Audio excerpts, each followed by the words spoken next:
Good morning student. आज की video में हम बीए फर्स्ट ईयर के भूगोल विषय के सिलेबस के बारे में चर्चा करेंगे। यह जो पाठ्यक्रम है यह महाराजा गंगा सिंह विश्वविद्यालय द्वारा दिया गया बीए प्रथम वर्ष का भूगोल विषय से संबंधित है। इस सिलेबस के बारे में आपको बताएं इससे पहले आवश्यक है कि आप लोग अपने साथ एक नोटबुक रख लें, एक कॉपी पेन ले लें। जैसे जैसे आपको ये सिलेबस के बारे में बता रहे हैं वैसे वैसे आप अपनी कॉपी पर इसको नोट करते रहना। इससे पहले कुछ बच्चों ने कहा था कि कुछ बच्चे इंग्लिश मीडियम वाले हैं और कुछ हिंदी मीडियम की हैं, तो उनकी सुविधा की दृष्टि से मैंने दोनों ही तरीकों से सिलेबस इसमें ऐड कर दिया है। जो हिंदी मीडियम वाले हैं वह अपना हिंदी मीडियम में नोट कर लेना और जो इंग्लिश मीडियम के हैं वह इंग्लिश मीडियम में लिख लेना। सबसे पहले अगर हम बताएं जो भूगोल विषय है इसमें आपके जो बीए फर्स्ट ईयर है इसमें दो बुक्स हैं। फर्स्ट पेपर जो आपका है उसका नाम है भौतिक भूगोल जिसको फिजिकल ज्योग्राफी कहा जाता है।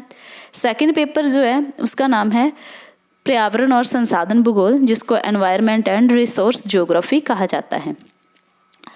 तो आज की वीडियो में हम पेपर फर्स्ट भौतिक भूगोल फिजिकल ज्योग्राफी के बारे में चर्चा करेंगे। सबसे पहले हम फर्स्ट यूनिट के बारे में बात करें। इसमें क्या है कि आपके वैसे सिलेबस में टोटल 5 यूनिट हैं, जिसमें हम पहली यूनिट जिसके बारे में चर्चा कर रहे हैं आप इसको कॉपी पर साथ के साथ ही नोट कर लेना। सबसे पहली यूनिट जो है इसमें जो आपके टॉपिक शामिल किए गए हैं उसमें है सबसे पहला है सौरमंडल। यानी कि सौरमंडल क्या है, पृथ्वी की उत्पत्ति, पृथ्वी की जो उत्पत्ति हुई है उससे संबंधित जो सिद्धांत हैं उनमें 3 सिद्धांत करने हैं।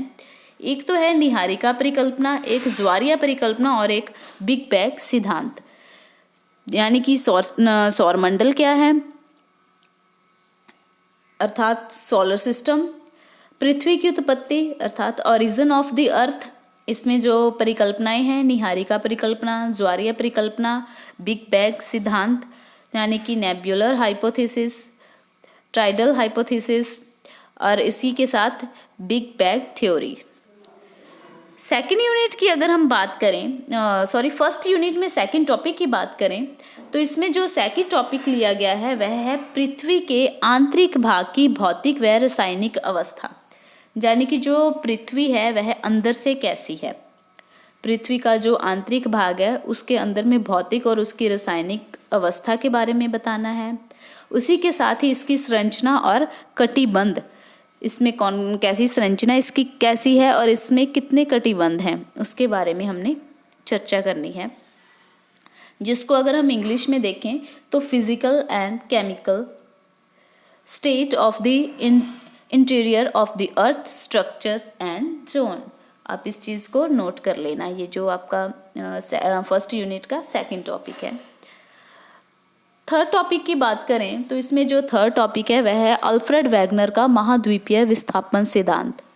जो अल्फ्रेड वैगनर महोदय हैं इन्होंने जो महाद्वीपों के विस्थापन से संबंधित थ्योरी दी है, सिद्धांत दिया है, वह है जिसको इंग्लिश में आप लोग लिख सकते हो Alfred Wegener theories of continental drift, यानी कि कॉन्टिनेंटल ड्रिफ्ट थ्योरी। इसी में अगर हम देखें जो इसका चौथा पार्ट है यानी कि फर्स्ट यूनिट में जो चौथा टॉपिक है वह कौन सा है, प्लेट विवर्तनिकी जिसको इंग्लिश में बोलते हैं प्लेट टेक्टोनिक। नेक्स्ट है समस्थिति यानी कि आइसोस्टेसी। और फर्स्ट यूनिट का लास्ट टॉपिक है पर्वत निर्माण से संबंधित सिद्धांत। सिद्धांतों में किन किन के सिद्धांत देखने हैं, जॉली का, कोबर का और आर्थर होम्स का। यानी कि इन तीनों के सिद्धांतों के बारे में पढ़ना है कि पर्वतों का निर्माण कैसे हुआ है और इनसे संबंधित जो इन्होंने सिद्धांत दिए हुए हैं, सिद्धांत किसके, जॉली, कोबर और आर्थर होम्स के। और वहीं जो इंग्लिश मीडियम वाले हैं उनमें लिखना थ्योरीज ऑफ माउंटेन बिल्डिंग। तो थ्योरीज ऑफ माउंटेन बिल्डिंग में किसकी आ जाएंगी, जॉली, कोबर एंड आर्थर होम्स। तो ये थी आपकी फर्स्ट यूनिट। इसके बाद अगर हम देखें जो हमारी सेकंड यूनिट है पेपर फर्स्ट की सेकंड यूनिट, इसमें फर्स्ट टॉपिक है शैल, उसके प्रकार और विशेषताएं। यानी कि चट्टान क्या होती है, उसके कितने प्रकार हैं और उसकी विशेषताएं। इंग्लिश मीडियम में अगर आप लोग लिखो rocks, there types and characteristics। यानी कि चट्टानें, उसके प्रकार और उसकी विशेषताएं। इसके बाद है अपक्षय और मृदा निर्माण। अपक्षय क्या होता है और मिट्टी का निर्माण कैसे होता है, मृदा निर्माण। Weathering and soil formation.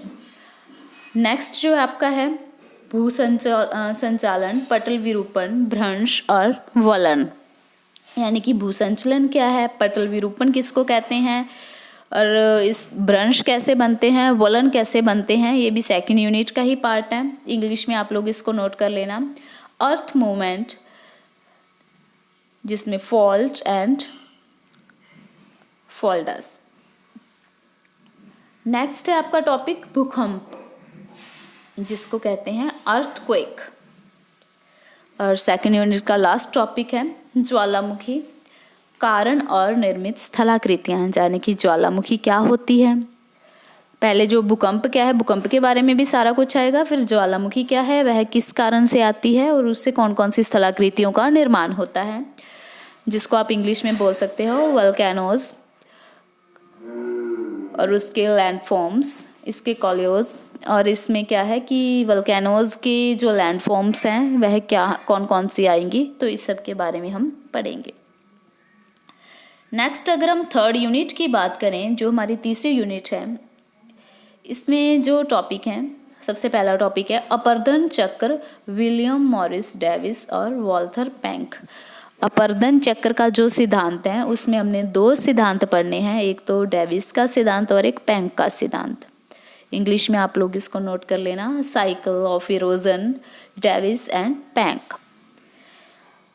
Third unit में जो नेक्स्ट टॉपिक है, इसमें क्या है कि अलग अलग स्थलाकृतियाँ जो हैं वो सारी शामिल हैं। स्थलाकृतियों में अगर आप हिंदी मीडियम में देखो तो नदी द्वारा निर्मित स्थलाकृतियाँ, कि नदी कौन कौन सी स्थलाकृतियाँ बनाती है, कारस्ट कौन कौन सी स्थलाकृतियाँ बनाती है, हिमानी यानी कि बर्फ के द्वारा कौन कौन सी स्थलाकृतियाँ बनती हैं, पवन द्वारा निर्मित यानी कि हवा वायु द्वारा, पवन द्वारा निर्मित कौन कौन सी स्थलाकृतियाँ हैं, तटीय स्थलाकृति यानी कि सागर के पर जो स्थलाकृतियाँ बनती हैं वह कौन कौन सी हैं, तो ये आ जाएंगी अगर आप इसको इंग्लिश मीडियम में नोट करोगे।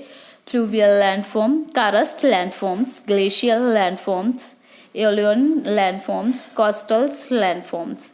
तो ये सब क्या है, स्थलाकृतियाँ हैं। ये जब अपने पढ़ेंगे तो इसमें आपको सभी समझ में आ जाएगा कि कौन सी शेप, स्थलाकृति का मतलब आप लोग समझ सकते हो कि कौन सी शेप है। शेप्स का मतलब क्या होता है कि जैसे आप लोग देखते हो कि आप लोगों ने नदी में देखा होगा पानी में, तो पानी में क्या होता है कि जैसे मान लो पानी है तो इसमें कुछ पार्ट ऐसा होता है जो ऊपर उठा होता है, कुछ पार्ट नीचे भी होता है, तो कुछ किनारों पर ऐसे बाहर निकला हुआ होता है। तो ये अलग अलग शेप्स होती हैं। बारिश के बाद भी आप लोग देख सकते हो कि कोई कहीं मतलब पानी एक जगह इकट्ठा हो जाता है, जैसे कोई गड्ढा हो तो कहीं पर जल्दी सूख जाता है, तो वो क्या है, इनकी अलग अलग एक शेप्स बन जाती हैं। तो उन सभी के बारे में हम चर्चा करेंगे। इसके बाद अगर हम नेक्स्ट बात करें यूनिट नंबर 4 की, जो आपकी चौथी यूनिट है, इसमें हम चर्चा करेंगे वायुमंडल का संगठन और स्थिरीकरण, यानी कि atmosphere, composition and layer of atmosphere. Second इसमें आएगा सूर्य ताप और ऊष्मा बजट, सूर्य से प्राप्त होने वाला तापमान और जो उसकी ऊष्मा बजट है, insolation and heat budget. Next है तापमान अर्थात टेम्परेचर कितना है, कहाँ पे ज़्यादा होता है, कहाँ पे कम होता है। वायुदाब और पवने, प्रेशर एंड विंड्स।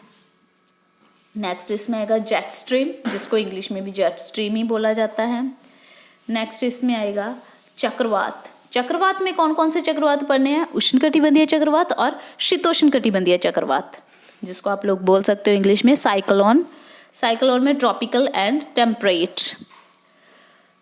नेक्स्ट इसमें आप लोग पढ़ोगे जलवायु के प्रकार। जलवायु प्रकार में अपने देखते हैं जलवायु प्रकार कौन कौन से अपने शामिल करेंगे, जिसमें आप लोग देख सकते हो व्लादिमीर कोपेन का जलवायु वर्गीकरण, यानी कि जो आपके सिलेबस का हिस्सा है वो कौन सा है, climate type of Koppen climate classification, जो कोपेन ने दिया हुआ है अपना जलवायु वर्गीकरण, तो उसके बारे में हम चर्चा करेंगे। नेक्स्ट जो आपकी 5th यूनिट है, 5th यूनिट में आपके क्या सिलेबस है, महासागरीय नित्तल का विन्यास, नित्तल क्या होता है, यानी कि ओशन बॉटम, जो ओशन बॉटम है उसके बारे में चर्चा करनी है।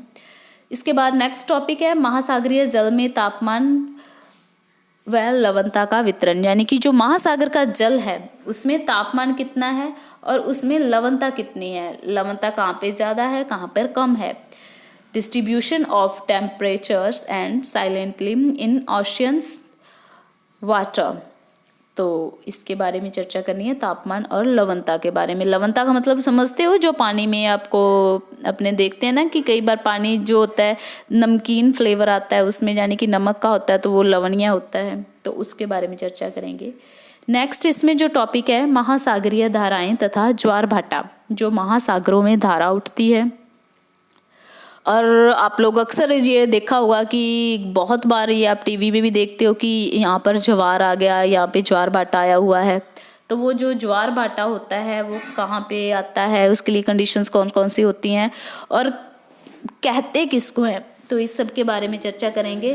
फॉर एग्जांपल आप लोगों ने कई जगह देखा होगा कि जैसे सागर पानी वाला जो मतलब पानी होता है वो ऊपर उठ जाता है, कई बार नीचे बैठ जाता है, तो ये ज्वार भाटा वाली स्थिति होती है। तो इसमें अगर हम देखें तो इसको इंग्लिश में आप लोग नोट कर लेना, ocean currents and tides. Next इसमें है महासागरीय निक्षेप, मैरीन डिपॉजिट। नेक्स्ट और इसमें लास्ट टॉपिक है प्रवाल भित्तियां एवं प्रवाल वलय, और प्रवाल भित्तियों में उसके प्रकार, डार्विन, मरे और डेली के अनुसार उनकी उत्पत्ति, यानी कि डार्विन महोदय ने उसका कौन सा प्रकार बताया है, मरे महोदय ने, डेली ने, इनकी जो प्रवाल भित्तियां हैं इनकी उत्पत्ति से संबंधित इन्होंने अपने अलग अलग सिद्धांत दिए हैं। कोरल रीफ्स, जिसको आप कोरल रीफ्स बोलते हो, प्रवाल भित्ति and atolls, type and their origin according to Darwin, Murray and Daly. तो ये सब क्या है, आपकी यूनिट्स हैं। पेपर नंबर फर्स्ट भौतिक भूगोल यानी कि प्रादेशिक भूगोल की 5 यूनिट हैं। आप लोगों ने इतने क्या है कि जो फर्स्ट पेपर है उसमें आपने यही सिलेबस पढ़ना है। आप लोग इसको अच्छे से कॉपी पर नोट कर लेना, और कॉपी पर नोट करने के साथ ही अगर आप लोगों को इसमें कुछ ऐसा है कि नहीं समझ आए तो आप इसका स्क्रीनशॉट लेकर भी इसको अच्छे से नोट कर सकते हो। तो इसी के अकॉर्डिंग जो अपना सिलेबस है आप लोगों का काम शुरू होगा। जैसे आपके जो फर्स्ट यूनिट में जो टॉपिक दिए गए हैं तो पहले अपने इसी के अकॉर्डिंग शेड्यूल वाइज जो यानी कि आपके सिलेबस में दिया हुआ है तो अपने इसी के अनुसार ये क्या है पढ़ेंगे। तो आप इसका एक बार चाहे स्क्रीनशॉट लेकर इसको नोट कर लेना, चाहे साथ के साथ ही इसको आप नोट कर लेना। तो इसमें क्या है कि आपको जितना भी जो आपका सिलेबस है पेपर फर्स्ट का वो इसमें बताया गया है। इसके बाद जो नेक्स्ट वीडियो बनाएंगे उसमें आपको पेपर सेकंड के बारे में बताएंगे। तो आज आप एक बार इसको नोट कर लेना। Thank you.